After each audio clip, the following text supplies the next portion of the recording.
Hi guys, welcome back to this channel. आज का हमारा टॉपिक क्या है भाई? कॉमर्स स्ट्रीम में क्या क्या करियर्स है, ठीक है। और टाइटल से आपको समझ में आ रहा है कि हम इनमें इनके सैलरीज क्या होने वाले हैं वो डिस्कस करेंगे।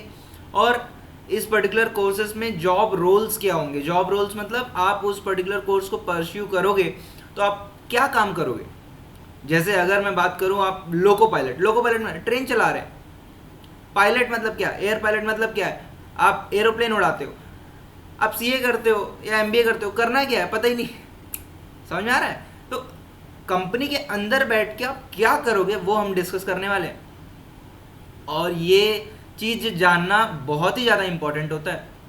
क्यों, मैं आपको समझाता हूँ। देखिए, लाइफ में ना डिसीजंस लेने पड़ते हैं अपने को। और डिसीजन दो तरीके से ले सकते हैं। एक नॉर्मल डिसीजंस ले लिए आप, दूसरा होता है इन्फॉर्म्ड डिसीजन। और जो सक्सेसफुल पर्सन होता है ना लाइफ में, वो इन्फॉर्म्ड डिसीजन लेता है, ना कि ऐसे ही कोई मतलब अनजाने में कोई भी डिसीजंस ले लिया। इसका एग्जांपल बता रहा हूँ। जैसे आपको कोई कार परचेज करना है, ठीक है, तो आप क्या करोगे? शोरूम गए, पैसा दिए, फाइनेंस करवा लिए, आ गए। ऐसे करते हैं क्या? नहीं ना। कैसे करते हो आप? उस गाड़ी के बारे में यूट्यूब में सर्च करते हो, उस गाड़ी के बारे में गूगल में पूरा सर्च करते हो कि भैया क्या है ये गाड़ी में, ठीक है, क्या माइलेज होगा, क्या। बहुत सारे यूट्यूब चैनल्स हैं इसके लिए। और इससे क्या समझ में आता है कि भाई लोग एक इन्फॉर्म्ड डिसीजंस लेना चाहते हैं। जो गाड़ी वो लोग परचेस करना चाह रहे हैं उसके लिए इन्फॉर्म्ड डिसीजंस लेना चाह रहे हैं। और दूसरा नॉर्मल डिसीजन क्या होता है? अब भाई पड़ोसी अपना वो टियागो लिया है, चलो अपन उससे बेहतर कुछ और गाड़ी लेते हैं, i20 ले लेते हैं। पड़ोसी हमारा बोलेरो लिया है तो हम उसको उससे बेहतर हम कुछ और लेते हैं या वही ले लेते हैं। ठीक है, यही है।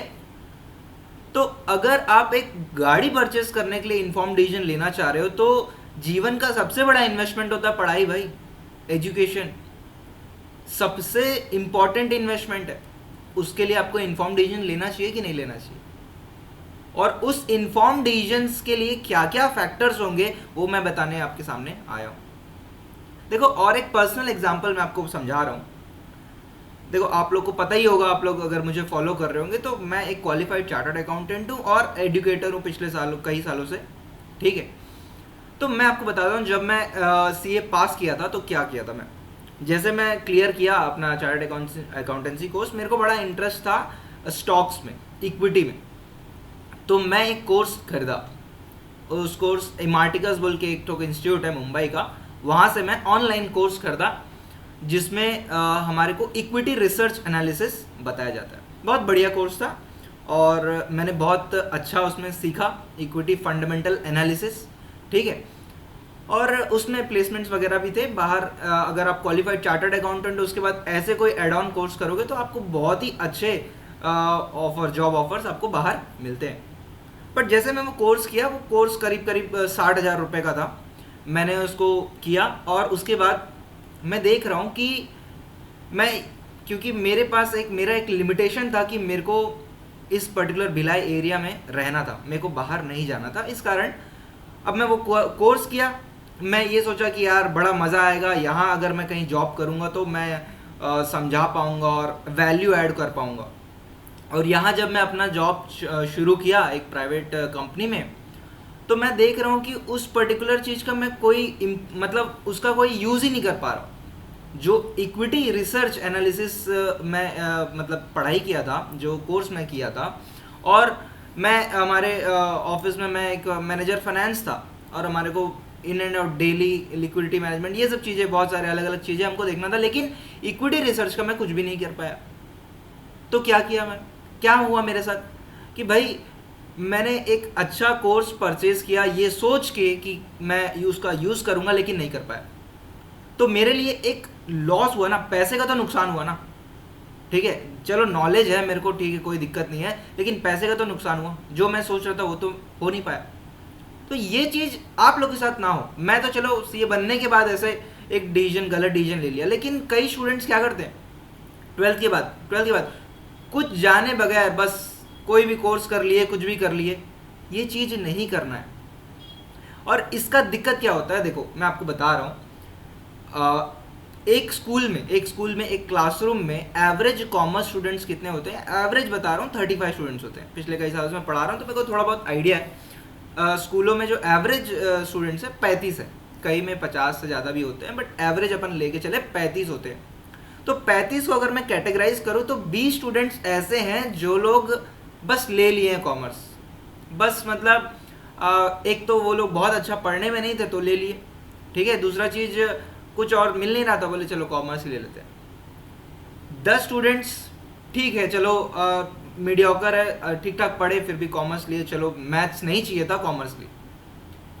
5 ऐसे स्टूडेंट्स होते हैं जो लोग जानकर सोच समझ कर कॉमर्स स्ट्रीम लेते हैं। उनके पास थोड़ा बहुत गाइडेंस रहता है कि हाँ भाई क्या करना है हमको आगे चल के। और ये 5 स्टूडेंट्स क्या करते हैं, कोई पर्टिकुलर कोर्स परस्यू करते हैं, मान चलो सीए करते हैं। हर क्लास से आप देख लो 5 बच्चे ही होते हैं भाई, 5 बच्चे में 3 बच्चे बनते हैं आगे चल के, ठीक है। बाकी तो 5 बच्चे क्या कर रहे हैं, उनके पास थोड़ा सा नॉलेज रहता है तो वो लोग कोई कोर्स पर, और उन 5 को देख के ये 10 जो है ये 10 भी कोर्स परस्यू करते हैं। और क्या होता है, 1 लेवल 2 लेवल के बाद फिर ये 10 का हालत खराब हो जाता है, फेल हो जाते हैं, बार बार फेल होते हैं। इसके पीछे रीजन क्या है, मतलब इसके पीछे सिंपल रीजन है क्योंकि ये लोग ने इन्फॉर्म डिसीजन नहीं लिया। अगर ये लोग को पता होता कि भैया ये कोर्स में इतना पढ़ाई करना पड़ता है, ये कोर्स में और भी अदर फैक्टर्स है, वो सब चीजें पता होते तो ये लोग गिव अप नहीं करते या ये लोग फेल नहीं होते। फेल होना ठीक है, फेल होके गिव अप करना that is very wrong thing, ठीक है। तो फेल होके जो छोड़ दे रहे हैं वो लोग क्या कर रहे हैं, वो लोगों के पास कोई सही इंफॉर्मेशन नहीं है। बात समझ आ रहा है। और उसके बाद बोलेंगे कि कोर्स बहुत टफ है भाई, ठीक है। देखो इसीलिए मैं आपको समझाने की कोशिश कर रहा हूं कि अगर आपको पता है कि आगे चल के क्या एवेन्यूज आपके पास आने वाले हैं तो आप मोटिवेटेड रहोगे भाई। आप हमेशा आपको पता चलेगा कि मेरे को पढ़ाई क्यों करना है, क्योंकि मेरे को आगे चल के ये पर्टिकुलर जॉब रोल मिलने वाला है, ये काम मैं करने वाला हूँ, ठीक है। एक पायलट हो गया तो वो तो उसको पता ही है ना भाई मेरे को उड़ाना है जहाज, तो अच्छे से मेहनत करता है कि हाँ मेरे को जहाज उड़ाना है। आपको पता ही नहीं है सीए कर रहे हैं क्या करना है, पता ही नहीं है, तो कैसे आप मोटिवेटेड रहोगे? बात समझ आ रहा है। ये एक इंपॉर्टेंट फैक्टर है और यही जो आगे चल के आपको करना है, ये सब चीजें मैं आपको समझाऊंगा यहाँ पे, ठीक है। मेरा कोई ऐसा उद्देश्य नहीं है यार कोई पर्टिकुलर कोर्स को प्रमोट करना, मैं इन जनरल सभी कोर्स के बारे में आपको बताऊंगा। सैलरीज कहाँ, आप किस एरिया में रहते हो, जैसे अगर आप भिलाई में रहते हो तो आपको क्या सैलरी एक्सपेक्टेशन होना चाहिए, आप यदि मुंबई में रहते हो तो क्या होना चाहिए, और आप भुवनेश्वर में रहते हो तो आप क्या एक्सपेक्ट कर सकते हो, नागपुर में रह रहे हो तो क्या एक्सपेक्ट कर सकते हो। ये सब चीज़ें के बारे में अपन इस वीडियो में डिस्कस करेंगे, ठीक है। तो मेरा एक ही उद्देश्य है यार कि आप लोग इन्फॉर्म्ड डिसीजन लो, एटलीस्ट एजुकेशन के लिए। बाकी चीज़ों को तो मेरे को नहीं मालूम, आप एजुकेशन में इन्फॉर्म्ड डिसीजंस लो, उसके लिए मैं आपका एक छोटा सा मदद करने की कोशिश कर रहा हूँ। और आगे चल के अभी जो ये वीडियो में अपन स्लाइड्स के थ्रू अपन इसको देखेंगे, तो उन स्लाइड्स का मतलब आप पीडीएफ तो मैं डालूंगा ही अपने डिस्क्रिप्शन में, और आप अगर कॉपी पेन लेके बैठना चाहते हो तो बहुत अच्छा रहेगा, ठीक है। चलिए अपन वीडियो चालू करते हैं।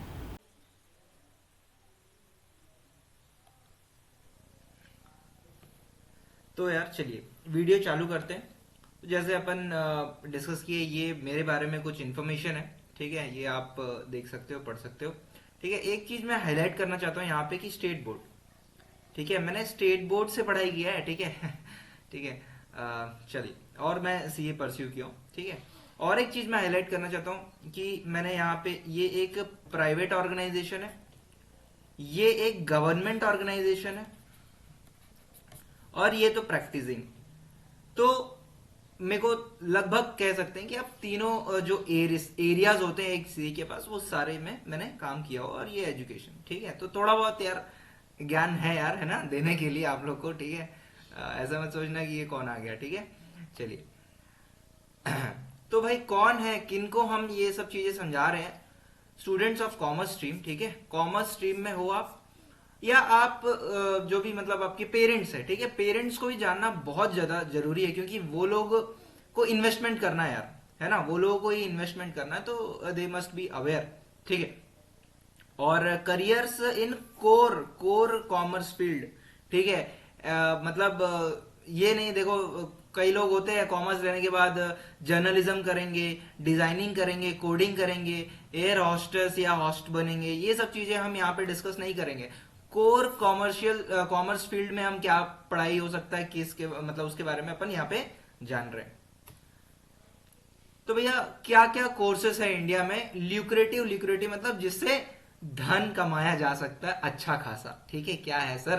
पहला है सर चार्टर्ड अकाउंटेंट, दूसरा है कॉस्ट अकाउंटेंट, CMA बोलते हैं इसको, कॉस्ट एंड मैनेजमेंट अकाउंटिंग होता है ये, cost accountant, company secretary CS, CPA, बहुत सारे लोग ये इसके बारे में नहीं सुने होंगे, समझाऊंगा ये क्या है। और एक होता है CFA। ठीक है, अगेन इसमें मेरा एक पर्सनल एक्सपीरियंस है। ठीक है, इसके मैं बुक्स भी खरीद लिया था। ठीक है, मतलब मैं बस एनरोल करने ही वाला था, बट एक झटका मेरे को मिल चुका था ये अपना इक्विटी रिसर्च एनालिसिस वाला, तो मैं बोला कि ये अपने को नहीं परस्यू करना है, कि अगेन रहना यहाँ है भाई, तो ये कोर्स को अपने को करके कोई मतलब नहीं है, यहाँ कोई पूछने वाला नहीं है इस कोर्स के बारे में। MBA Tier 1 कॉलेज की मैं बात कर रहा हूँ, क्योंकि मैं ल्यूक्रेटिव बोल रहा हूँ, जहां आपको ज्यादा अच्छा पैसा कमाया जा सकता है, और Tier 1 कॉलेजेस में ही आपको, आप अगर पढ़ाई करोगे तो ही हो पाएगा। कोई भी MBA करोगे तो आपको कुछ नहीं हो पाएगा। ठीक है, कुछ नहीं। और एक होता है FRM, फाइनेंशियल रिस्क मैनेजर। ठीक है, तो ये तो बताइए। अच्छा, CPA नया चीजें मैं आपको समझाता हूँ। CPA क्या है? जैसे CA, इंडिया में CA का काम क्या होता है? CA जो रहता है कंपनीज के फाइनेंशियल स्टेटमेंट्स, फाइनेंशियल स्टेटमेंट्स मतलब जो 12वीं अभी अभी पढ़े उन लोगों को पता होगा, फाइनेंशियल मतलब बैलेंस शीट, P&L वगैरह होता है, P&L बैलेंस शीट वगैरह, तो इनको सही है या गलत है साइन करके बताता है। ठीक है, साइन करके बताता है कि हाँ ये सही है, मेरे हिसाब से ये सही है, CA इंडिया में। और जो CPA रहता है वो USA का है। ठीक है, उसका काम यही है लेकिन USA का है। हालांकि यहां इंडिया में भी इसका क्रेज बढ़ रहा है, क्योंकि MNCs, ग्लोबलाइजेशन। ठीक है, MNCs आ रहे हैं, तो दे वांट कि हमको इंडिया में CPAs मिले और वो लोग अपने काम के लिए यूज करें। ठीक है, तो ये सब कोर्सेज है। CFA क्या है सर? फाइनेंशियल एनालिस्ट है, इसके बारे में आगे मैं समझाऊंगा क्या है ये। और रिस्क मैनेजर, जैसे देखो आप लोग देखते हो कि म्यूचुअल फंड्स सही है बोलते हैं, अभी तो कांड हो गया एक एक्सिस बैंक में। ठीक है, आप लोगों को पता नहीं पता, मेरे को पता नहीं है। ठीक है, म्यूचुअल फंड्स में जो मैनेजर्स होते हैं, जो मैनेज करते हैं आपके पोर्टफोलियोज को, सॉरी उनके पोर्टफोलियोज को, ठीक है, वो होते हैं, वो जनरली वो लोग ये कोर्स करते हैं, फाइनेंशियल रिस्क मैनेजर। ठीक है, ये कुछ प्रोमिनेंट है कॉमर्स के फील्ड में, और भी है यार, है ना, बट ये मोटा मोटा अभी चल रहा है अगर देखा जाए तो। ठीक है, ट्रेंड में है एकदम। ठीक है, और चलिए आगे आगे डिस्कस करते हैं, ये सब कोर्स के बारे में है, और आगे अभी समझाऊंगा मैं क्या क्या है इसमें। ठीक है, अब आते हैं मेन मुद्दा। ठीक है, सर कितना कमाएंगे सर? देखो एक लाइन मैंने लिखा है, इमीडिएटली जैसे ही आप कोर्स कंप्लीट करोगे तब आपका ये सैलरीज होने वाला है। सर CA अगर आप हो, ठीक है, CA आप अगर हो प्रोमिनेंट कंपनीज, मतलब टाटा, है ना, रिलायंस, LIC, ठीक है, HDFC, मतलब जो बड़े बड़े कंपनी जिसके बारे में आप सुने हो, नाम तो पक्का सुने होंगे, वो कंपनीज के बारे में यहाँ पे बात कर रहा हूँ। वो लोग का एवरेज है, ठीक है, ये सब ना एवरेज चल रहा है। ठीक है, ये मत बोलना कि सर ये तो मतलब क्या है ये। ठीक है, एवरेज है। CA ऐसे ऐसे CA भी है जो 78 लाख रुपीस का सैलरी उठाए हैं। ठीक है, फॉरेन मतलब अब्रॉड जाना था उनको जॉब करके। ठीक है, तो वो भी रहा है, बट एवरेज की बात कर रहा हूं। अगर आप क्लियर करते हो तो आपको ये तो मिनिमम बन सकता है इतना। लेस प्रोमिनेंट है, जो नाम हम नहीं सुने हो, बट ठीक है, मतलब आपके सिटीज में कोई कंपनीज होते हैं वहां पे आपको 5 से 6 लाख दे दिया जाए। और लीस्ट प्रोमिनेंट मतलब जो नॉर्मल एक प्राइवेट कंपनी होता है, ठीक है, जो बहुत ही छोटे लेवल पे काम करता है, जिसका टर्नओवर से अगर अपन उसको कर सकते हैं, टर्नओवर यदि उसका अप टू 10 करोड़ है, अप टू 10 करोड़ का टर्नओवर है, तो ये बोल सकते हैं कि भैया ये छोटी कंपनी है। ठीक है, 10 से 100 करोड़, और 100 से ऊपर करोड़, ऐसे अपन भी बोल सकते हैं, 100 से ऊपर करोड़ की कंपनियां। ठीक है, टर्नओवर। ठीक है, CMA की अगर बात करें तो उनका जो एवरेज सैलरी होगा वो कुछ इस तरीके से होगा। ठीक है, 5 से 6 लाख। ठीक है, मेरे कुछ फ्रेंड्स हैं, मैं आपको बता रहा हूँ कि CMA कंप्लीट किए हैं, और ये लोग फाइनेंशियल एनालिस्ट, ठीक है, फाइनेंशियल एनालिस्ट के जॉब प्रोफाइल में लोग ज्वाइन किए। 5 से 6 लाख कहाँ पे सर? पुणे में। ठीक है, पुणे में। और अगर यहाँ पे बात करें अपने भिलाई रायपुर ऐसे जगह पे अगर बात करें तो सीएमए का एवरेज सैलरी इतना हो सकता है, और भी मतलब कम जो छोटी कंपनी जाएंगे तो ये सब आपका एवरेज सैलरी हो सकता है। सीएस का भी वही हाल है, सीएस का भी सेम लगभग सेम चलता है, ठीक है। और एमबीए, एमबीए टीयर वन की बात कर रहा हूँ मैं, ठीक है, टीयर वन की बात कर रहा हूँ, 2 3 के बारे में बात भी नहीं करता हूँ, ठीक है। ठीक है, एमबीए टीयर वन की बात कर रहा हूँ। कितना है sir average salary? Sir 15 lakh रुपए है सर। बहुत मजा आया सर सुन के, बहुत मजा आया, बहुत मजा आया, ठीक है। 12 से 15 लाख, ठीक है। और लेस प्रोमिनेंट है तो आपको 8 से 10 लाख का तो बिल्कुल हो सकता है। मेरे फ्रेंड्स हैं जो टीयर वन कॉलेजेस से पढ़ रहे हैं और पढ़े हैं, और ये पैकेज उन्होंने उठाया, ठीक है। सीएफए की बात करें, सीएफए में आप एवरेज है सीएफए एफआरएम सीपीए, ठीक है, ये सब कोर्सेज में भी आपको इतना मिलेगा। देखो यहाँ पे लेस प्रोमिनेंट लीस्ट प्रोमिनेंट में मैंने लिखा ही नहीं हूँ, क्योंकि ये लोग हायर ही नहीं करते। एमबीए भी देखो टीयर वन जो है वो लीस्ट प्रोमिनेंट कंपनी जिसका 10 करोड़ तक का टर्नओवर है, वो इन एमबीएस के पास जाता भी नहीं, बोले भैया बहुत पैसा लेते हैं लोग, तो ये लोग यहाँ पे हम बात ही नहीं करेंगे, ठीक है। ये लोग आप भी अगर परस्यू करोगे तो जैसे अगर मैं बात करूं भिलाई की बात करें, अपन रायपुर की बात करें, है ना, तो यहाँ पे you can not expect to, मतलब आप टीयर वन से जॉब का पढ़ाई करके आओ और यहाँ पे आप अच्छा सैलरी उठा पाओ, या आप यहाँ पे काम भी करने में आपको मन नहीं करेगा यार। और सीएफए का तो यहाँ कोई कोई पूछने वाला नहीं है, ठीक है, सीएफए वगैरह, सीएफए एफआरएम सीपीए, ठीक है। कौन से एरिया की बात कर रहा हूँ? जो लीस्ट प्रोमिनेंट, जैसे अगर आप सिटी के हिसाब से बात करें, वाइजैक की भी बात करें तो वाइजैक में भी कोई बहुत स्कोप नहीं है सीएफए का। नागपुर में भी नहीं है बहुत ज्यादा सीएफए का, ठीक है। आपका वही है सीएफए एफआरएम सीपीए, ये सब कहाँ पे सर? मुंबई, ठीक है, दिल्ली, बैंगलोर, चेन्नई, ठीक है, ये सब जगह के लिए मेट्रोपॉलिटन कह सकते हैं, मेट्रोपॉलिटन के लिए ये सब आता है। ये भी टीयर वन मेट्रोपॉलिटन। बाकी ये 3 जो कोर्स है ये आप कोई छोटे जगह पे भी रह के बहुत अच्छा पैसा कमा के रह सकते हो। देखो ये क्या है, इमीडिएटली है सर, इमीडिएटली आफ्टर। देखो और एक मैं डिफरेंस समझाने की कोशिश कर रहा हूँ। देखो ये जो सी सी करके जो लिखा है ना, चार्टेड या सर्टिफाइड होता है जो, देखो ये सब क्या है सर? ये स्किल बेस्ड एजुकेशन है, स्किल बेस्ड एजुकेशन है, ठीक है। आपको स्किल सिखाया जाता है कि भाई ये करना है आपको काम। एमबीए की बात कर ले, MBA it is not a skill based, ठीक है। आपको वहां पे थियोरिटिकल चीजें समझाया जाएगा, केस स्टडीज दिया जाएगा, बट स्किल आप मतलब एक एमबीए करके आप मतलब टीयर वन से अगर आप करोगे तो फिर भी इक्विवेलेंट है सीए वगैरह के। अब बाकी जगह पे आपको आपको जॉब ही परस्यू करना पड़ेगा, लेकिन आपके पास स्किल होगा तो आप खुद का भी काम कर सकते हो, जैसे मैं अभी कर रहा हूँ, ठीक है। स्किल होगा तो आप खुद का काम कर सकते हो, लेकिन अगर आप थियोरिटिकल बेस्ड अगर आप पढ़ाई करोगे, नॉलेज बेस्ड अगर पढ़ाई आप करते हो, तो आपको क्या करना पड़ता है? आपको अपने नॉलेज को कहीं किसी और के लिए यूज करना पड़ता है, ठीक है। किसी कंपनी में जाके ही आपको काम करना पड़ता है, नॉलेज बेस्ड और स्किल बेस्ड, ठीक है। एक इंपॉर्टेंट फर्क है, ये भी आपको जानना जरूरी है। तो ये सब क्या स्किल बेस्ड, आपको स्किल सिखाया जाता है। सीए में बैलेंस शीट बनाना सिखाते हैं, सीएमए में कॉस्टिंग कैसे करते हैं, एनालिसिस कैसे करते हैं ये सिखाते हैं। सीएस में आप कैसे मीटिंग्स कंडक्ट करेंगे, बहुत सारे कंपनी इनकॉर्पोरेशन हो गया, कंपनी से रिलेटेड सारे चीजें आपको सीखने मिलता है। और इनमें फायदा ये है, इन 3 कोर्स में आपको क्या होता है सर? आर्टिकलशिप रहता है, आर्टिकलशिप या इसको बोलते हैं इंटर्नशिप। जिससे क्या होता है, आर्टिकलशिप में आपको काम कराया जाता है। पढ़ाई तो चल ही रहा है, साथ साथ आप काम भी कर रहे हो, जो पढ़ाई कर रहे हो वही काम कर रहे हो, ठीक है। तो जिससे आपको आपका स्किल डेवलप होना चालू हो जाता है, ठीक है। एमबीए में भी है आर्टिकल इंटर्नशिप के बाद, लेकिन 2 महीने का, 2 महीने का क्या ही होता है यार 2 महीने में, ठीक है, कुछ नहीं होता। सीए वगैरह में 3 3 साल का है, ठीक है। सीए में वो सब चीजें आगे डिस्कस करेंगे। चलिए, तो समझ में आ रहा है सैलरी पैकेज इमीडिएटली, और कंपनीज है टर्नओवर के बेसिस पे आप इसको डिफरेंशिएट कर सकते हो, ठीक है। मैं प्रोमिनेंसी के ऊपर मैंने यहाँ पे कैटेगराइज किया है। चलिए, नेक्स्ट है सर सैलरी 10 साल के बाद। ये बड़ा इंपॉर्टेंट चीज मैं बता रहा हूं आपको। अगर आप कोई कोर्स कर रहे हो इमीडिएटली तो ठीक है, लेकिन 10 साल बाद आपको मिनिमम आपका सैलरी क्या हो सकता है सर? मिनिमम सैलरी अगर आप सीए में हो, 10 साल का एक्सपीरियंस है, 20 से 25 लाख कहीं नहीं गया। मैं आज के टर्म्स में बात कर रहा हूं। आप लोग जब पढ़ाई करोगे 5 साल बाद तो ये और बढ़ जाएगा, ठीक है। आज के टर्म्स में 20 से 25 लाख मिनिमम है, मिनिमम मिलेगा, ठीक है। जैसे मैं कई सारे ग्रुप्स में जुड़ा हुआ हूँ, वहां पे हमारे को आते रहता है sir, CA required for 14 years of experience, salary package 32 lakhs, salary package 30 lakhs, ठीक है। तो ये सब आता है, तो मिनिमम आप जो है ये आप एक्सपेक्ट कर सकते हो। और देखिए मेरे पहचान में है जो लोग 10 साल से ऊपर है सीए बने हुए, और वो लोग ये इससे ज्यादा ही कमा रहे हैं, मैं आपको बता दूं। मेरे रिलेशन में भी है और एज अ फ्रेंड भी है, ठीक है। तो ये बिल्कुल फुल प्रूफ है। सीएमए में आप 15 से 16 लाख तो मिनिमम है, कहीं नहीं जाएगा, ठीक है। सीएस में भी आप 10 से 12 लाख हो जाता है, ठीक है सीएस। एमबीए में वही है, देखो एमबीए टीयर वन साहब।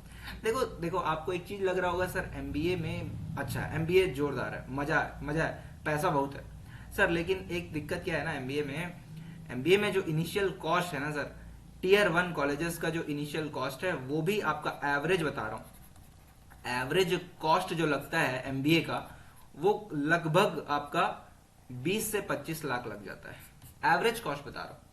टीयर 1 मतलब क्या है भाई? टीयर 1 मतलब टॉप 10 मतलब आईआईएम, वो भी कौन सा? अहमदाबाद, ABC, ठीक है, एफएमएस, ठीक है, और भी बहुत सारे लिस्ट है, आप देख सकते हो, ठीक है। एमबीए टीयर 1 कॉलेजेस या टॉप 10 पकड़ सकते हो सीधा सीधा आप।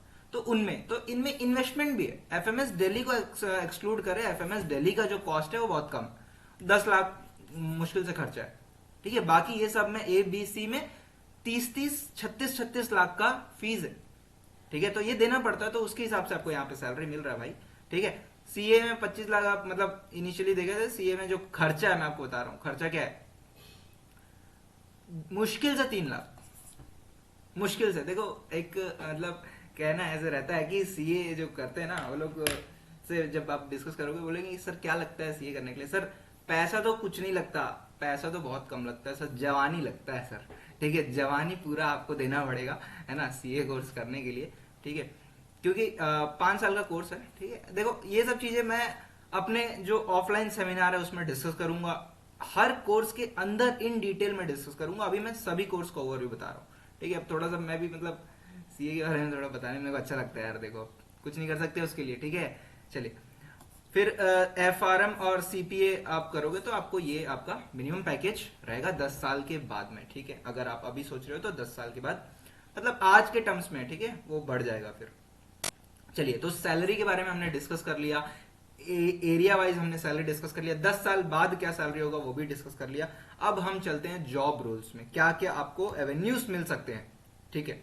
चलिए जॉब रोल्स कंपनीज में, ठीक है, कंपनीज की बात कर रहे हैं। डिफरेंट फंक्शंस, देखो हर कंपनी में फंक्शंस होते हैं। आप अभी अभी जो लोग 12th क्लास वाले हैं अभी अभी पढ़े होंगे, है ना, ये लोग पढ़े होंगे क्या सर प्रोडक्शन फंक्शन, ये फंक्शन वो फंक्शन, तो वो सारे फंक्शंस एक्चुअल में होते हैं, आप लोग को ऐसे ही नहीं पढ़ाया गया, ठीक है। एक्चुअल में ये फंक्शंस होते हैं और यही फंक्शंस के थ्रू कोई भी कंपनी में काम होता है, ठीक है सर। तो क्या है सर ये फंक्शंस में हर का, आप देखो पहले से ये बोर्ड मत देखो, मैं एक एक करके आपको समझाऊंगा, ठीक है। जैसे सीए प्रोडक्शन फंक्शन में भी काम कर सकता है। एचआर में सीए का बहुत ज्यादा कोई रोल नहीं होता। रिसर्च एंड डेवलपमेंट में सीए काम करता है, मार्केटिंग में भी सीए काम करता है, फाइनेंस में भी सीए काम करता है, ऑडिट एंड कंप्लायंसेस में भी सीए, ये तो मेन एवेन्यू है, सीए का तो मेन एवेन्यू है ऑडिट एंड कंप्लायंस, ठीक है। तो ये लोग देख रहे हो आप, अगर आप सीए कर रहे हो तो आप इतने सारे फंक्शंस में आप काम कर सकते, मतलब आपके पास ऑप्शंस रहेंगे, ठीक है, आपके पास ऑप्शन रहेंगे। आप प्रोडक्शन में आगे डिस्कस करूंगा, प्रोडक्शन में क्या काम रहता है, R&D रिसर्च एंड डेवलपमेंट में क्या काम रहता है। तो इस 5 जगह में 6 अगर अपना फंक्शन है टोटल, तो 5 में आप काम कर सकते हो, आपके पास 5 ऑप्शन रहेंगे। सीएमए की बात करें, सीएमए की अगर बात करें तो सीएमए प्रोडक्शन फंक्शन में इनको हायर किया जाता है, ठीक है। एचआर में कोई रोल नहीं है इनका, R&D में कोई रोल नहीं है इनका, ठीक है, मार्केटिंग में कोई रोल नहीं है, फाइनेंस में रोल है, ऑडिट में कोई रोल नहीं है, ठीक है। ऑडिट में कॉस्ट ऑडिट एक छोटा सा सेगमेंट है, बट समझ सकते कोई बहुत ज्यादा रोल नहीं।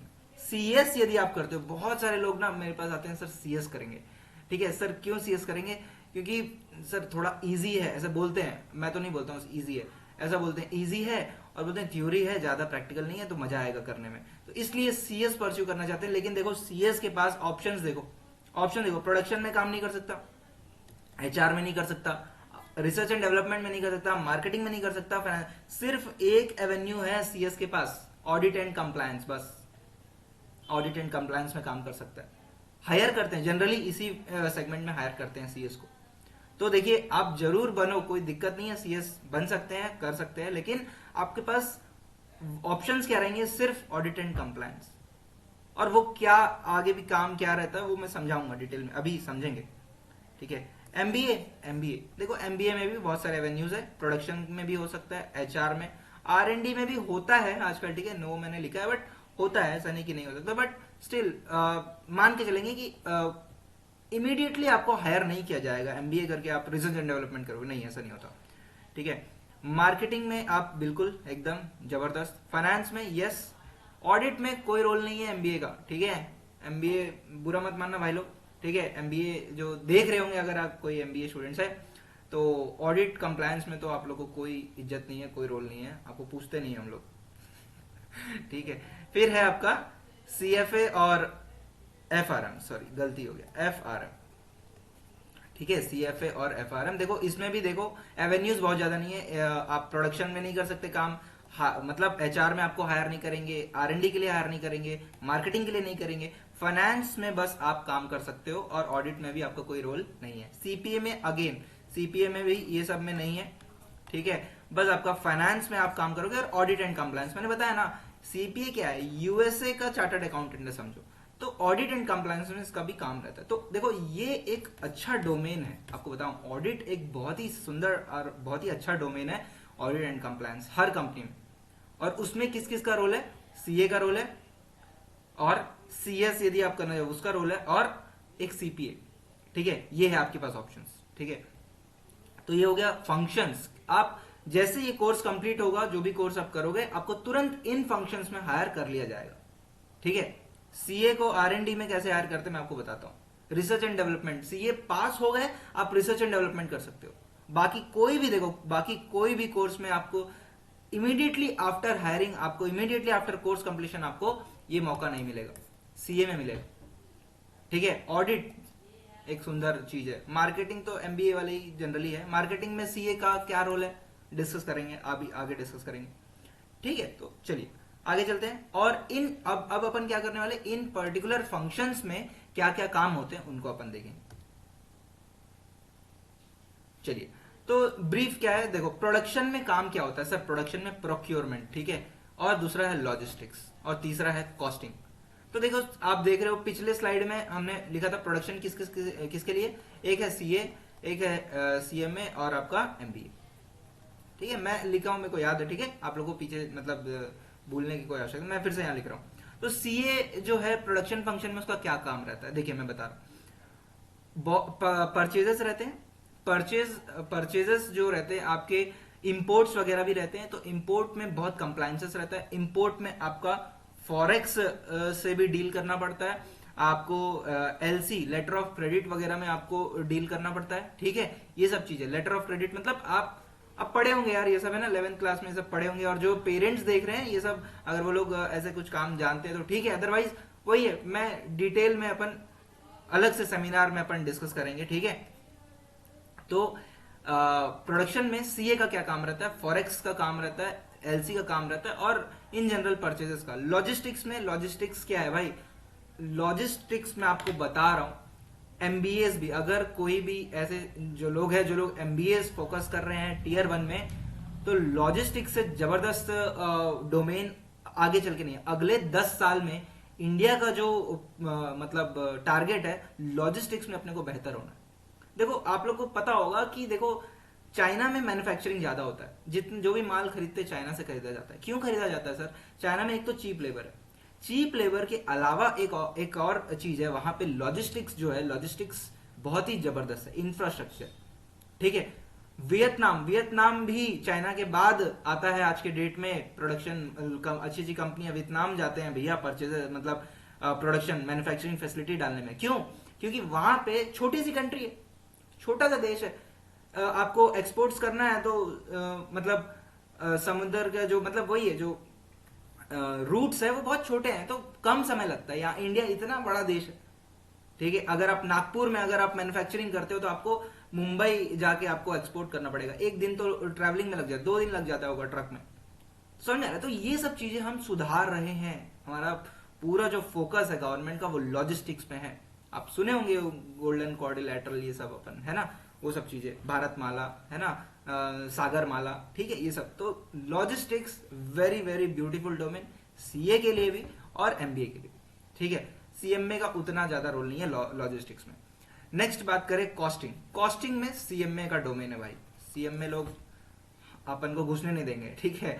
तो कॉस्टिंग में बेसिकली कोई भी अगर आप सीएमए कोर्स करते हो तो आपको इमीडिएटली आपको कॉस्टिंग सेगमेंट में आपको डाला जा सकता है, जिसमें आपको मतलब जो भी आप कॉस्टिंग में पढ़ाई करते हो सीएमए में, जैसे मैं पढ़ाता हूँ आपका कॉस्टिंग के पेपर में स्टैंडर्ड कॉस्टिंग, मार्जिनल कॉस्टिंग, वो सब चीजों का एनालिसिस डेली बेसिस पे एनालिसिस है ना, तो ये सब चीजें आपको करते हैं, ठीक है।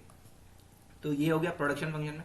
Research and development, research and development सिर्फ सीए का डोमेन है, कॉमर्स में बात कर रहा हूं मैं। देखो रिसर्च एंड डेवलपमेंट आपका कॉमर्स कंपनीज में, ठीक है, कमर्शियल कंपनीज में क्या होता है उसके बारे में अपन डिस्कस कर रहे हैं यहाँ पे, ठीक है। बाकी तो दवाई वाई वो सब चीजें तो ठीक है, उसकी बात नहीं कर रहा हूं मैं। सीए का क्या रोल है, रिसर्च एंड डेवलपमेंट। देखो रिसर्च नहीं है, बेसिकली देखा जाए तो डेवलपमेंट है। सीए का काम कहां पे आता है, डेवलपमेंट में। क्या काम आता है, देखो जितने भी सॉफ्टवेयर कंपनीज है ना, सॉफ्टवेयर, इन्फोसिस जैसे हमारा एक इन्फोसिस का एक रूल है, आपको पता होगा नहीं पता होगा। इन्फोसिस ना सीए लोग को हायर करता है, अच्छा पैकेज देता है, 8 से 9 लाख का पैकेज देता है फ्रेशर्स को। और इन्फोसिस का काम क्या है आप जानते ही हो, इन्फोसिस सॉफ्टवेयर बनाता है फ्रेशर्स को डेवलपमेंट के लिए। देखो क्या होता है, आप क्या काम करने वाले रहोगे, जैसे मान के चलो ये एक बैंक है, बैंक ऑफ बड़ौदा, ये इन्फोसिस है, ठीक है। इसको या इसके लिए कोई सॉफ्टवेयर बनाना है, कोई मतलब अकाउंटिंग सॉफ्टवेयर बनाना है, अकाउंटिंग सॉफ्टवेयर। देखो यहाँ पे इन्फोसिस में कौन लोग सॉफ्टवेयर कौन बनाएंगे, इंजीनियर्स बनाएंगे। उनको अकाउंट्स आता नहीं है, हालांकि इंजीनियरिंग के सिलेबस में आजकल नहीं, थोड़ा सा अकाउंट्स पढ़ाया जाता है, लेकिन उनको नहीं आता। तो आप इंजीनियर और मतलब आपका जो बीओबी का इनका जो अकाउंटिंग है, इसका एक ब्रिज बनते हो। सीए जो रहता है ये ब्रिज बनता है इसका, ठीक है। सीए जो रहता है इनका ब्रिज बनता है। तो ये बहुत ही प्रॉमिसिंग सेक्टर है। आपको इनिशियली 8-9 लाख मिलता है। मेरा एक फ्रेंड है मुंबई में, उसने भी ये ज्वाइन किया था, उसने सैप ज्वाइन किया था, एसएपी कंपनी, 13 लाख का पैकेज, ठीक है। इनिशियल पास हुआ, बन गया, ठीक है, ये कंपनी में लग गया उसका, ठीक है। सॉफ्टवेयर ब्रिज बनते हो आप, ठीक है। आई होप आप समझ पा रहे हो। तो कितना जबरदस्त रोल है ये, बहुत ही ब्यूटीफुल। आपको पूरा अकाउंटिंग के बारे में नॉलेज है, आपको इंजीनियर्स को बताना पड़ता है, देखो इस तरीके से आप सॉफ्टवेयर कोडिंग वगैरह भी आपको सीखने का बहुत ही अच्छा ऑप्शन रहेगा। कंप्यूटर से डील करोगे, बहुत ही जबरदस्त, बहुत ही जबरदस्त। तो एक देखो प्रोडक्शन में लॉजिस्टिक्स बहुत प्रॉमिसिंग है, और आपका ये डेवलपमेंट, सॉफ्टवेयर डेवलपमेंट, ये एक बहुत ही अमेजिंग करियर मतलब ऑप्शन है। मार्केटिंग में आए, मार्केटिंग में भी देखो किस किस का बात हमने लिखा था, सीए का नाम लिखा था हमने, सीए का नाम लिखा था, एमबीए का नाम लिखा था। एमबीए तो करेंगे ही करेंगे। सीए सीए सीए का क्या काम है मार्केटिंग में, बैंक्स, जनरली बैंक्स जो होते हैं ना वो हायर करते हैं एज अ रिलेशनशिप मैनेजर, ठीक है। तो सीए का एक तरीके से मार्केटिंग, क्यों रिलेशनशिप मैनेजर क्या है, क्यों करते भाई बैंक्स क्यों हायर करता है। देखो किसी को लोन चाहिए, कोई कंपनी है उसको लोन चाहिए, वो आता है बैंक वाले के पास, ठीक है, जनरली यही होता है। लेकिन अब बोला बैंक की हमारे पास एक रिलेशनशिप मैनेजर है, ये है आपका रिलेशनशिप मैनेजर छोटा सा, ठीक है। ये रिलेशनशिप मैनेजर आपके पास जाएगा, आपके कंपनी को एनालाइज करेगा, आपको अच्छे प्रोडक्ट्स के बारे में जानकारी देगा। तो एक तरीके से बैंक क्या है, बैंक का प्रोडक्ट ही क्या है, लोन देना। तो उसके प्रोडक्ट्स को सेल करना, that is marketing, that is CA in marketing, ठीक है। और फिर है आपका प्रोडक्ट बेस्ड रोल्स, तो रहते हैं ये जनरली एमबीए के बारे में मैं यहाँ पे डिस्कस कर रहा हूँ, प्रोडक्ट बेस्ड जो रोल्स है, ठीक है। एचआर में देखो सीए का कोई रोल नहीं है, ठीक है, ना ही बहुत बाकी कोर्सेज का, सिर्फ इसमें एमबीए रहते हैं, एमबीए। और एक सेगमेंट होता है ह्यूमन रिसोर्स में, पेरोल, ठीक है, पेरोल, जिसमें एम्प्लॉयज का सैलरीज, ईपीएफ है ना, ये सब चीजें जो किया जाता है, उसमें एक छोटा सेगमेंट मिलता है सीए लोग के पास। जनरली आज के डेट में क्या होता है ना, कंपनियां जो होती है, जैसे मान के चलो एयरटेल है, एयरटेल कंपनी है, एयरटेल के पास बहुत सारे एम्प्लॉयज है।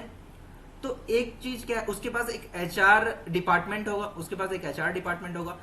ठीक है। एचआर डिपार्टमेंट में एक एमबीए बैठा होगा, ठीक है। अब ये एयरटेल क्या कर रहा है, यहाँ पे इनका जितने भी उसके एम्प्लॉयज का पेरोल, मतलब सैलरीज वगैरह का जो काम है ना, उसको जनरली आउटसोर्स कर दिया जाता है। बोले कि बाहर आउटसोर्स, मतलब किसी एक ऐसी कंपनी, अकाउंटिंग, बीपीओ नाम सुने होंगे, बीपीओ में भी सीए का बहुत ही मतलब जबरदस्त तरीके से हायरिंग होता है। लेकिन कभी ज्वाइन मत करना, बीपीओज में ज्वाइन नहीं करना है, ठीक है। प्रण ले लेना, अच्छा सैलरी देंगे स्टार्टिंग में, लेकिन नहीं जाना है, क्योंकि उसमें स्लैब है, मतलब उसमें क्या है आपका, मतलब आप आगे नहीं बढ़ पाओगे, आप एक लेवल पे रह जाओगे। बीपीओज ज्वाइन नहीं करना। और एचआर का जो फंक्शन है वो क्या होता है, बाहर हायर हो जाता है ये बीपीओ, और बीपीओ में कौन बैठा रहता है, सीए लोग बैठे रहते हैं, ये लोग इसका काम करते हैं, ठीक है। तो बेकार बेकार चीज है ये, ठीक है, मत करना। दूसरा चीज आपका एमबीए और सीए के बारे में बात करें, एक तो पेरोल हो गया, दूसरा कल्चर डेवलपमेंट, ठीक है। एमबीएस का महारत होता है कल्चर डेवलपमेंट में, ठीक है। एमबीएस देखो यार, एक चीज तो है, हमारा जो भी दुनिया चल रहा है ना, ये लोगों से चल रहा है, ठीक है। आप कितना भी साइंस बोल दो, कितना भी कॉमर्स बोल दो, ये सब अलग बात है, कर कौन रहा है, लोग ही कर रहे हैं। और लोगों को बराबर मोटिवेट रखना, लोगों को इतना क्या बोलते हैं अपन, एंथुजियास्टिक रखना, काम करने में उनको मतलब आगे बढ़ाना, ये सब आसान काम नहीं है, ठीक है। बड़े बड़े लोग हैं, है ना, बोल के गए हैं, ठीक है। इतना आसान काम नहीं है लोगों को मैनेज करना। तो एमबीए का इसमें है, बहुत ही अच्छा एक चीज है। अगर आप एमबीए इन एचआर, अगर आपको लगता है कि आप लोगों से अच्छे से डील कर पाते हो, तो आपके लिए बहुत अच्छा ये एक करियर ऑप्शन रहेगा, ठीक है। मैंने 3 फंक्शन के बारे में बताया, 4 फंक्शन, एक प्रोडक्शन, डेवलपमेंट, मार्केटिंग, एचआर। अब आगे 2 बचा है आपका, 6 फंक्शन से 2 बचा है, फाइनेंस और ऑडिट एंड कंप्लायंस। एक एक करके देखते हैं।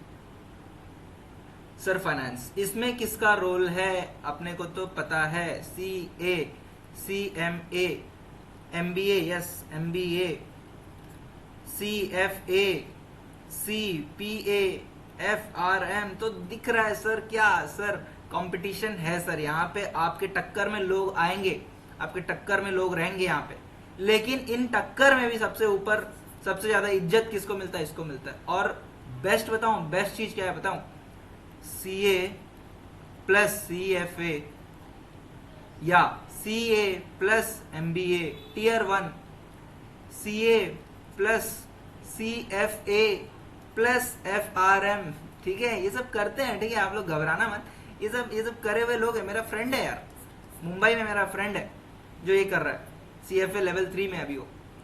और आपको बताऊं एक चीज, ये पहले होता था, पहले क्या होता था ना, 10 साल पहले लोग सीए करते थे, सीएमए भी करते थे, और सीएस भी करते थे, तीनों करते थे। बेवकूफी नंबर 1 है ना। कई लोग बोलते हैं सर मैं सीएससी में दोनों करूंगा, भाई क्या करेगा तू। अब देख रहे हो ना, इस वीडियो में आप देख रहे हो, इसका फंक्शन अलग है, इसका फंक्शन अलग है, इसका फंक्शन अलग है, तीनों करके क्या करोगे यार, ठीक है। तो आप करो, सीए के साथ सीएस करो, करते हैं, कंपनियां हायर भी करती है। आदित्य बिरला ग्रुप मेरे सीनियर रहे हैं, मैं जहां पे आर्टिकलशिप किया हूं, वहां पे जो सर थे हमारे, वो सीए थे प्लस सीएस थे, ठीक है। आदित्य बिरला ग्रुप में वो काम करते थे, 30 लाख का सैलरी था उनका, ठीक है। तो कर सकते, पहले होता था, लेकिन आजकल ऐसा नहीं है। आजकल जो चल रहा है, फाइनेंस की दुनिया में आपको कदम रखना है और बड़े लेवल पे जाना है, तो ये है सर, ये ऑप्शन है। या सीएमए प्लस, देखो ये जो 2 कोर्स है ना, ये 2 कोर्स के बाद आप ये तीनों कर सकते हो, ऐसा है, ठीक है। ये किया जाता है, जनरल ट्रेंड मैं बता रहा हूं, ठीक है। तो ये चीज है, बट देखा जाए तो अब इस फंक्शंस में क्या क्या है, देखो सबसे जबरदस्त चीज क्या है सर, सबसे जबरदस्त है इन्वेस्टमेंट बैंकिंग। इन्वेस्टमेंट बैंकिंग मतलब क्या है सर, मर्जर्स एंड एक्विजिशन। आप कंपनी के कॉर्पोरेट फाइनेंस डिवीजन में बैठे रहोगे, आपको ये देखना, जैसे अभी देख रहे हो फ्लिपकार्ट और कौन सी कंपनी है वो, वॉलमार्ट का मर्जर हो गया, वॉलमार्ट फ्लिपकार्ट को खरीद लिया, ठीक है। अभी चल रहा है एक वो इशू, रिलायंस और फ्यूचर ग्रुप, अमेजॉन और फ्यूचर ग्रुप, तो ये सब चीजें देख रहे हो। फ्लिपकार्ट ने मिंत्रा को खरीद लिया, ये सब चीजें जो हो रहा है, आप इस सेगमेंट में जाओगे। सीए में, सीए लोगों को एंट्री मिलता है, लेकिन सीए में बहुत ही प्रीमियम आपका मतलब पढ़ाई होना चाहिए। मतलब एक तो ये डोमेन एमबीए का है, इन्वेस्टमेंट बैंकिंग में मेनली एमबीए जो है टियर 1, टियर 2, टियर 3 वाले कभी जीवन में सोच नहीं सकते कि ये सेगमेंट में काम करे, ठीक है, कभी सोच भी नहीं सकते, ठीक है। मैं बताऊं, पिरामिड में सबसे ऊपर बैठा है इन्वेस्टमेंट बैंकिंग, ठीक है। सीए भी, आप सीए भी हो, सीए में आपको रैंक लाना पड़ेगा। सीए वैसे तो रैंक्स वगैरह हटा दिया है, बट बहुत अच्छा स्कोर करना पड़ेगा और एक एक बार में आपको पास करना पड़ेगा। उसके साथ यदि आप सीएफए किए हो तो वेलकम टू दिस डोमेन। और पैसा तो छोड़ दो, इसमें पैसा तो मतलब क्या ही बताऊं, ठीक है, बहुत पैसा है। वही है आपका जो मैंने बताया पिछले स्लाइड में जो सैलरीज है, तो ये हाईएस्ट लेवल पे रहेगा। दूसरा है फाइनेंशियल प्लानिंग एंड एनालिसिस, ये बहुत ही चलन में है, बहुत ही ज्यादा ट्रेंड में, हर कंपनी हायर करता है, मेन काम रहता है कंपनियों का फाइनेंशियल प्लानिंग एंड एनालिसिस। यहाँ पे इन सब का जबरदस्त रोल रहता है। ये लोग क्या करते हैं फाइनेंशियल प्लानिंग एनालिसिस में, क्या करते हैं देखो, एक तो आप लोग का 12th क्लास में एक तो चैप्टर है, 12th क्लास में चैप्टर है आपका टूल्स फॉर फाइनेंशियल एनालिसिस। मैंने पढ़ाया हुआ है, पढ़ाते समय मैं बताता भी हूँ बच्चे लोग को, सर ये आपको आगे चल के भी कहा। रेशियो एनालिसिस इसमें रहता है, रेशियो एनालिसिस, कैश फ्लो, ठीक है, फंड फ्लो वगैरह। फंड फ्लो तो 12th में नहीं रहता, लेकिन बता रहा हूँ रेशियो। तो ये सब चीजें रहता है। जैसे इसमें क्या रहता है देखो, मैं बता रहा हूँ, एक मेरा पहचान में है स्टूडेंट है, मतलब मेरे से छोटा है, पहचान में है, वो कहाँ पे है, एचयूएल में, सीएम में है, सीएम में है, एचयूएल में है। उनका काम क्या रहता है, एचयूएल की बहुत प्रोडक्ट्स होते हैं। जैसे एचयूएल का आपका मान के चलो जैसे मान के चलो 2-3 प्रोडक्ट्स है। जैसे आप कह सकते हैं, जैसे साबुन का प्रोडक्ट है, एक आपका लक्स हो गया, ठीक है, दूसरा आपका एचयूएल का ही मान के चलो क्या दूसरा साबुन, मेरे को एचयूएल का आइडिया याद नहीं आ रहा है, बट कोई दूसरा प्रोडक्ट है, मान के चलो संतूर हो गया, मान के चलो। पीएनजी है, पीएनजी भी अलग अलग साबुन, अलग अलग शैम्पू निकालता है। तो इन लोगों का काम क्या रहता है, ये लोग क्या करते हैं, एचयूएल का रेशियो एनालिसिस करेंगे, साथ साथ अपने कॉम्पिटिटर पीएनजी का भी रेशियो एनालिसिस करेंगे, और मैनेजमेंट को बताएंगे देखो पीएनजी हमारे से इतना आगे है या पीएनजी हमारे से इतना पीछे है, हमको ये करना है। और रेशियोज देखो, रेशियोज 12th क्लास में बहुत बेसिक रेशियोज बताया जाता है, और बहुत सारे अच्छे रेशियोज भी होते हैं। मैं इसी चैनल में आप देखोगे, मैं जब ये कर रहा था तब मैं ये YouTube चैनल चालू किया था, तब मैं रेशियो, खास जो इंपॉर्टेंट रेशियोज होते हैं उसके बारे में मैं वीडियो भी डाला हूँ, अब चाहो तो उसको भी देख सकते हो। तो बहुत ही इंपॉर्टेंट रेशियोज होते हैं, ठीक है, डुपॉन्ट एनालिसिस, ये सब चीजें होता है और सब, ठीक है। बता रहा हूँ कि ये एक बहुत ही जबरदस्त सेगमेंट है और बहुत ही इजी एंट्री है। अगर आप सीए हो, सीएमए हो, ठीक है, और आप एमबीए हो, इजी एंट्री आपको फाइनेंस के डोमेन में सबसे पहला एंट्री लेवल यही रहता है, फाइनेंशियल प्लानिंग। आपको एसोसिएट बोलेंगे, एसोसिएट है ना, सभी कंपनी में आजकल जबरदस्त नाम, एसोसिएट हो सर, ठीक है।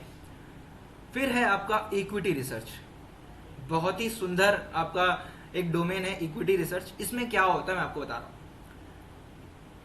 इसमें जनरली देखो, इसमें ना जो कंपनियां जो सर्विस सेक्टर की कंपनियां हैं, ठीक है, मैन्युफैक्चरिंग कंपनीज जनरली नहीं है, सर्विस सेक्टर की कंपनियां हैं जनरली।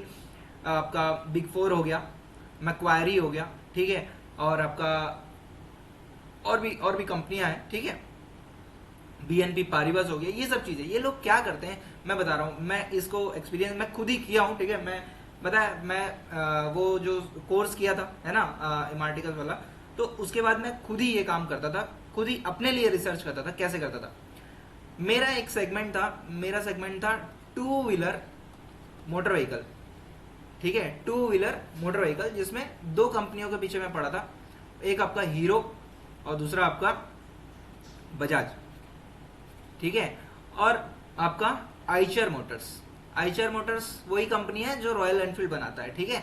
तो इनका मैं एनालिसिस करता था। तो इक्विटी रिसर्च के बाद आपको भी करना क्या रहता है, हर क्वार्टरली ये कंपनियां अपना रिपोर्ट बताते हैं, पब्लिक में आके बताते हैं कि सर हम लोग ये प्रॉफिट कमाए, हमारे पूरे इस 3 महीने का ये पूरा डिटेल में बातचीत होता है। और वहां पे बैठते कौन है, इक्विटी रिसर्च एनालिस्ट लोग बैठते हैं, अलग अलग कंपनियों का। वो लोग क्वेश्चन पूछते हैं, जैसे एक प्रेस कॉन्फ्रेंस है ना, प्रेस कॉन्फ्रेंस जैसा ही रहता है। आप भी अपने सीएनबीसी वगैरह न्यूज चैनल में भी आपको ये दिखता है, ठीक है, सीएनबीसी वगैरह में प्रेस कॉन्फ्रेंस का वीडियो रिकॉर्डिंग भी करते हैं, ठीक है। जैसे लता वेंकटेश जो है सीएनबीसी की जबरदस्त एंकर है, वो पार्टिसिपेट करती है इक्विटी मतलब प्रेस कॉन्फ्रेंस में, ठीक है। जैसे ही आपका 3 महीना होता है, कंपनीज अपना रिजल्ट्स बताते हैं, फिर ये लोग इक्विटी रिसर्च एनालिसिस जाते हैं, बोलते हैं हमने ये एस्टिमेट किया था आपका इतना प्रॉफिट होना चाहिए था, आपने इतना प्रॉफिट क्यों नहीं कमाया, मैनेजमेंट बताओ आप, ठीक है। तो कितना सुंदर काम है, आप अगले कंपनी का पहले से एनालिसिस करके बैठे हो कि ये इतना कमाएगा इस साल, इस 3 महीने में, और वो नहीं कमा पा रहा है, तो आपको हक है, आप पूछते हो आप क्यों नहीं कमा पाए भाई, क्या तो मतलब जबरदस्त, मतलब आपका वो रहेगा यार इसमें, इस डोमेन में सोचो, और कितना नॉलेज आपके पास रहना चाहिए। आप राजीव बजाज को क्वेश्चन करोगे, ठीक है, राजीव बजाज को या टी श्रीनिवास को, अगर आप टीसीएस के चेयरमैन है, उनको आप क्वेश्चन करना है तो how knowledgeable you should be. और ये सब कोर्सेज आपको वो नॉलेज प्रोवाइड करते हैं, ठीक है, ये सब प्रोवाइड करते हैं, ठीक है, इक्विटी रिसर्च में, ठीक है। ट्रेजरी बहुत ही जबरदस्त डोमेन अगेन फाइनेंस में, ठीक है। इसमें क्या क्या रहता है, इसमें जनरली वर्किंग कैपिटल मैनेजमेंट, वही कैश फ्लो स्टेटमेंट्स वगैरह, डेट मैनेजमेंट, ठीक है, और आपका डेली जो बेसिस में जो भी हर डिपार्टमेंट का फंडिंग का काम जो होता है, फंडिंग, फंड्स एलोकेशन वगैरह, वो सब काम भी आपका ट्रेजरी होता है। बहुत ही प्रॉमिसिंग डोमेन है ये भी, सीए लोग को एंट्री मिलता है इसमें, ठीक है। सीएमए का जनरली एंट्री नहीं रहता इसमें, ठीक है। देखो सीएमए का किस किस में एंट्री रहता है, इसमें रहता है सीएमए का एंट्री, इसमें रहता है जबरदस्त तरीके से सीएमए का एंट्री रहता है, इसमें उतना नहीं मिलेगा आपको सीएमए का एंट्री, ठीक है। तो इसमें भी आपको सीएमए का एंट्री नहीं मिलेगा। क्रेडिट मैनेजर अगेन, ठीक है, क्रेडिट मैनेजर कौन होता है सर? आपको एक चीज बताऊं, दुनिया कैसे चल रहा है सर, देश कैसे चल रहा है, पैसों से चल रहा है, पैसा कौन देता है, लोन कौन देता है, बैंक देता है, उस हर लोन को चेक कौन करता है, एक सीए करता है, और उसका नाम होता है क्रेडिट मैनेजर उस पर्टिकुलर बैंक में, ठीक है। यदि आपको भी अगर एक घर बनवाना है, आपको एक घर हाउस लोन लेना है, हाउस लोन को क्या बोलते हैं, लैप बोलते हैं, ठीक है, लोन अगेंस्ट प्रॉपर्टी, ठीक है, लैप पे एक सेगमेंट रहता है। हाउस लोन भी लेना है तो वहां पे बैंक में एक सीए बैठा है, वो पूरा देखता है, ठीक है, वो पूरा देखता है, एनालिसिस करता है, ठीक है। जनरली लैप में कम रहता है, लेकिन बिजनेस लोन्स वगैरह में सीए लोग जबरदस्त तरीके से हायरिंग होता है क्रेडिट मैनेजर का, ठीक है। मैं आपको बताऊं इसमें एमबीएस भी होते हैं, एमबीएस भी होते हैं, ठीक है, और आपका सीए भी होता है, सीएमए नहीं होता। सीए और एमबीए का डोमेन है ये, बहुत जबरदस्त डोमेन है, ठीक है। आप लोन सैंक्शंस करवाओगे, आप बताओगे हाँ मेरे रिस्क पे, मेरे हिसाब से इस आदमी को इतना लोन देना चाहिए, ये बताओगे आप। और फाइनली बुक कीपिंग, ये मतलब बहुत ही कोई हैंडसम जॉब नहीं है, ठीक है। जनरली ये आउटसोर्स कर दिया जाता है, बीपीओस को जाता है, ठीक है। ये इसमें ना जाए तो अच्छा है, लेकिन अगर आप एक बड़ी कंपनी में आप जाओगे, ठीक है, या बहुत ही छोटी कंपनी में आप जाओगे, तो ये बेसिक काम होता है, जैसे आपको एंट्रीज चेक करना, स्टैट्यूटरी रिपोर्ट्स वगैरह बनाना, ये सब चीजें इसमें रहते हैं। आई होप यार आप लोग समझ पा रहे हो, है ना, क्या क्या चीजें हैं, ठीक है। एक सेगमेंट में मैं बहुत ही ब्रीफ तरीके से समझा रहा हूँ, ये भी मैं बताऊं, भले ही टाइम लग रहा है, ये ब्रीफ है, इसके अंदर मैं 15-15 मिनट का अलग अलग स्लाइड बना के मैं इसको समझा सकता हूँ, एक एक सेगमेंट को, ठीक है। लेकिन मैं आपको बहुत ब्रीफ समझा रहा हूँ, थोड़ा आइडिया हो जाए, है ना, अपना करियर जो भी कोर्स परस्यू करने से पहले आपको समझ में आ जाए कि ये ऑप्शंस है हमारे पास, ठीक है। ध्यान से प्लीज, ये थोड़ा कचड़ा दिखेगा, लेकिन ठीक है, आप अगर वीडियो को फिर से एक बार देखना, अभी आपको उतना अच्छे समझ में नहीं आया, फिर से एक बार देखना, आपको जरूर समझ में आएगा, ठीक है। और बहुत ही मतलब सही है अगर आप इसको अच्छे से फॉलो करोगे तो इस वीडियो को। लास्टली ऑडिट एंड कंप्लायंस किसका डोमेन है सर? सीए और सीपीए। सीए तो मतलब खा के बैठा है, पूरा डोमेन खा के बैठा है, सीए ही है इनमें, एमबीएस जनरली नहीं है। Internal audit, internal audit sir क्या होता है?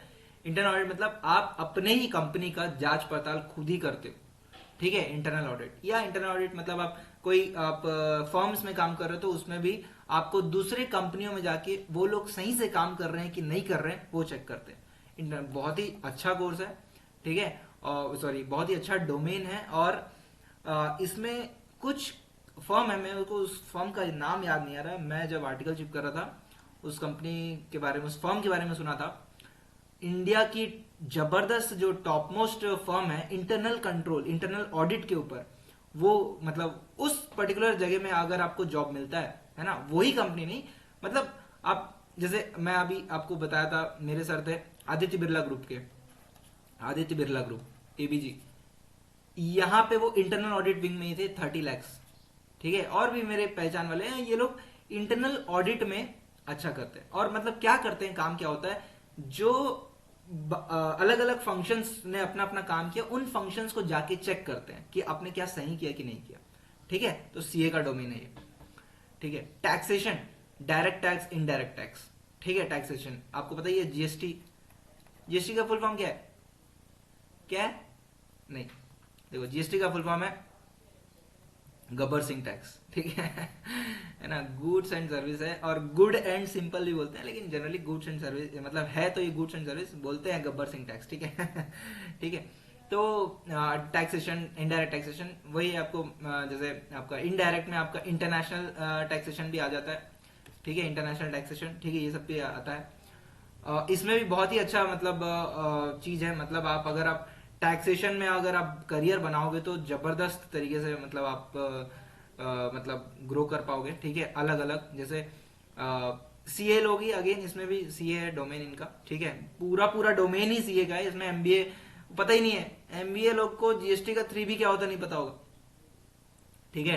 टीयर 1 को शायद ही पता होगा, और टीयर 2 टीयर 3 लोग को तो पता ही नहीं होगा, शायद वो लोग जीएसटी को भी गब्बर सिंह टैक्स बोलते होंगे ठीक है, मतलब जोक्स अपार्ट यार, ठीक है, मतलब गलत मत समझना, ठीक है। बट बता रहा हूं कि पढ़ाई का कितना वैल्यू है, अगर आप एजुकेटेड हो तो आपका जो नॉलेज है वो अलग रहता है, अगर आप कम स्तर पे अगर आप पढ़ाई की हो तो वो अलग रहता है, ठीक है, वही बताने की कोशिश कर रहा हूं मैं, ठीक है। ये हो गया। फिर मैनेजमेंट ऑडिट, ये भी इंटरनल ऑडिट जैसा ही रहता है, मैनेजमेंट खुद ही ऑडिट करवाता है।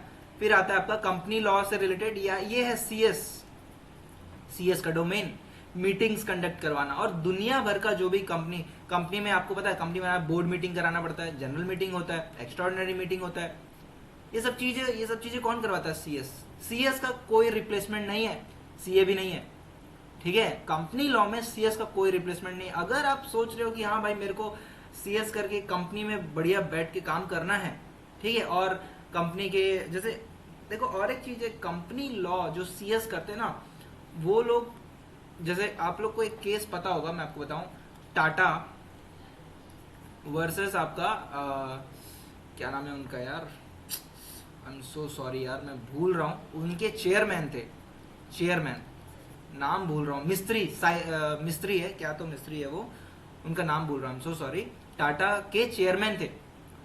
तो ये कंपनी लॉ के इसमें मतलब डोमेन में एक बहुत बड़ा केस स्टडी है, और बहुत ही इंटरेस्टिंग केस स्टडी है। क्या हुआ था इसमें, टाटा, रतन टाटा जो है वो चेयरमैन हट गए थे। चेयरमैन किसको बनाया?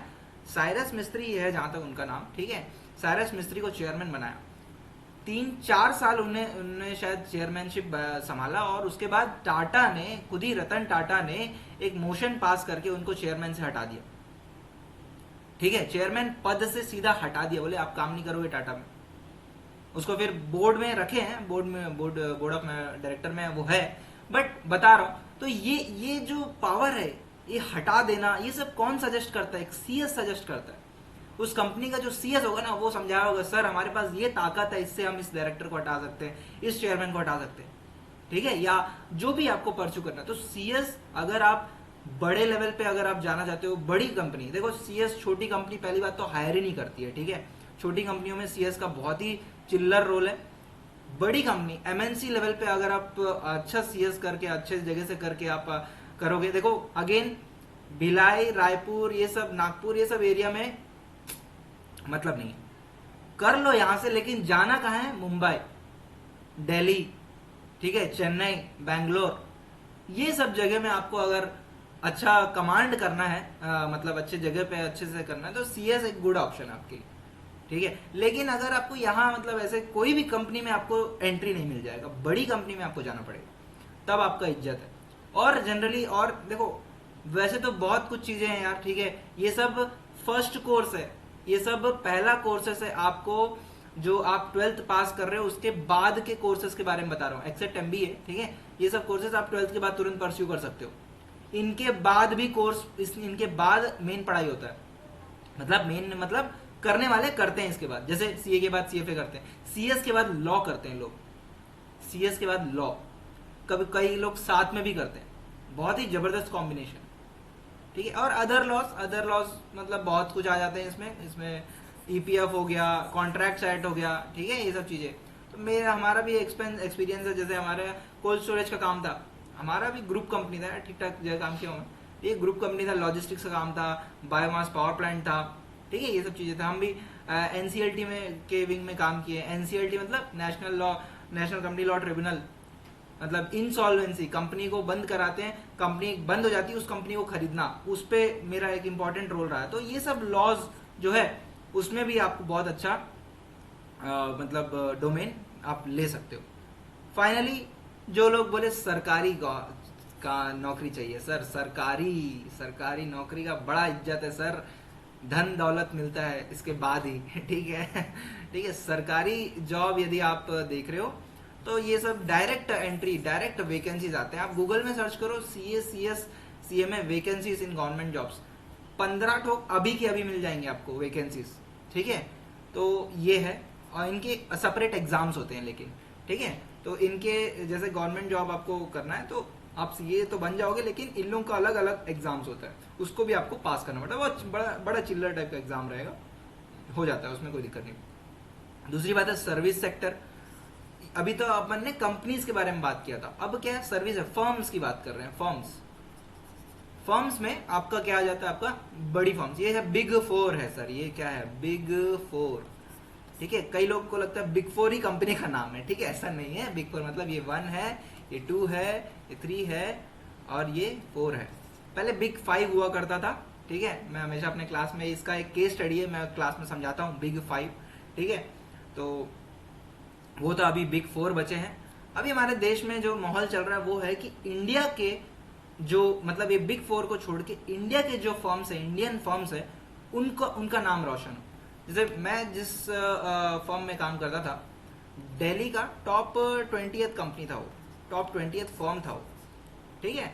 तो टॉप मतलब टॉप मोस्ट में ही आपको जाना है यार, और ये सब कोर्स करके आप टॉप मोस्ट में ही जाओगे आप, ठीक है। कोई आम जगह आपको मतलब करने की आवश्यकता नहीं रहेगी। तो ये बिग 4 हो गया, और इंडिया की टॉप 30 फर्म्स अगर आपको इजीली जॉब मिल जाएगा अगर आप ये सब करोगे। तो बाकी तो है ही यार, खुद का फर्म खोल लो यार CA बन के, ठीक है, वो तो है ही है। लेकिन बता रहा हूं, अगर जिनको नौकरी करना है तो ये सारे ऑप्शंस है। इसके अलावा अगर आपको इस पे डिटेल्ड और चाहिए, डिटेल्ड समझना है, जानकारी लेना है, मैं सेमिनार तो कंडक्ट करूंगा ही करूंगा ऑफलाइन, ठीक है, हमारे क्लास में ही, जिसमें पेरेंट्स और स्टूडेंट्स इन्वॉल्व है, सॉरी इनवाइटेड है, ठीक है। तो उसमें हर कोर्स का कॉस्ट स्ट्रक्चर, टाइम, ठीक है, और भी डिटेल में और क्या अपन समझा सकते हैं, पेरेंट्स के क्वेश्चंस क्या हो सकते हैं, वो सब चीज़ें हम देखेंगे, ठीक है। तो उसके लिए आप एनरोल कर लो यार। अगर आप लोग को लगता है कि हाँ मेरे को सेमिनार अटेंड करना है, तो अभी के अभी आप मुझे मैसेज या कुछ भी आप डाल के छोड़ सकते हो, ठीक है। और हमारा CA और CMA का फाउंडेशन बैच चालू होने वाला है, ठीक है। तो वो जून के फर्स्ट वीक में ही होगा, तो उसके लिए भी आप एनरोल कर सकते हो। मैंने पहले भी पढ़ाया हुआ है, पहले हमारे बैचेस रहे हैं और बहुत ही सक्सेसफुल बैच रहे हैं, बहुत ही ज़बरदस्त नंबर आए हैं बच्चों का, ठीक है। तो ये चीज़ है। और एक छोटा सा चीज़ है कि ये प्रेजेंटेशन जो है ये मेरे आर्टिकल्स ही बनाए हैं। मैं जो फर्म, अभी मेरा खुद का फर्म है, तो उसके आर्टिकल्स बनाए मेरे स्टूडेंट्स रहे हैं, और ये प्रेजेंटेशन PPT भी उन्होंने ही बनाया। अगर आपको ये प्रेजेंटेशन अच्छा लग रहा है तो प्लीज़ कमेंट में बताना, वो लोग को बड़ा अच्छा लगेगा। आई thank you Sukanya and melody, ठीक है। अगेन यार देखो, अच्छे जगह पढ़ो यार, है ना, और अच्छा कोर्स परस्यू करो। और एक चीज, एक लास्ट चीज मैं आपको बताना चाहता हूँ ना, वो क्या है कि जीवन में ना हर इंसान को चाहिए फ्रीडम, आजादी, ठीक है। गाना भी है ना, हम लेके रहेंगे वाला गाना, ठीक है। आजादी चाहिए। आजादी कैसे मिलता है? आजादी मिलता है ताकत से, आपके पास पावर होना है। और पावर कैसे मिलता है?